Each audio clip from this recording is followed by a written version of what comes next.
and some other options even within real estate so that you understand what's out there, right? So other options, there's life insurance. Okay, that's a great place to have money leveraged. Park it. If I'm not using it, keep it there till it's ready to go, right?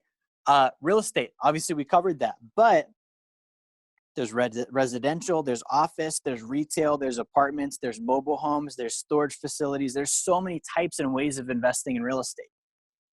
Okay, those of us that are on the apartments bandwagon, like it's we have to do multifamily, we have to do multifamily. The space will get weighted down with people that did multifamily. It's going to drive the price up.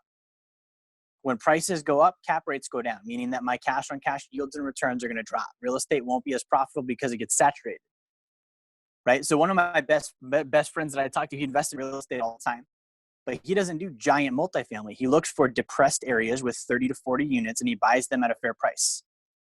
It's not these glorious like pool in the backyard that you see on the internet with Facebook ads and all this flashy stuff. Like he's looking at, if I'm going to be in the space, what's my niche, right? Because just like any business, if everyone's doing it, all of a sudden it's going to drive prices up.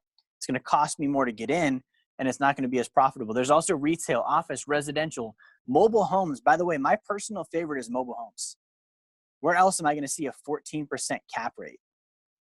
That like doesn't exist anywhere else. So I love that. Storage facilities, that's another one. Oil and gas investing. So this is one of my favorites too. We said tax benefits with real estate, right? Oil and gas investing, it cash flows, it appreciates, and I can write off 100% of my principal against my income. So if I put 100,000 in oil and gas that year, I can write off 100,000 off my income and still cash flow and still get gains on the back end. And usually 15 to 20% of my cash flow is not taxable.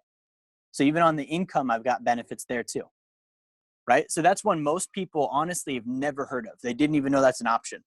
Life settlement investing. Okay, I can make 12 to 15% return annual, does not cash flow, but I'm not going to lose money. It's tied to no market. Insane. Like that's a crazy, like I didn't know that it existed several years back, but this has been around for decades. Gold and silver bullion, there's private lending, there's small business equity, there's utility companies. What about utility companies? What if I could own the water rights to your subdivision?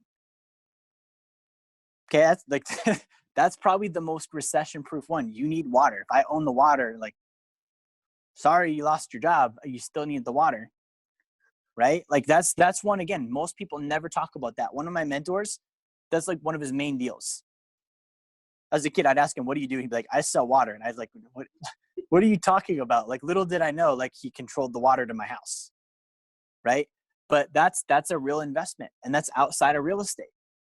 Very stable, very consistent.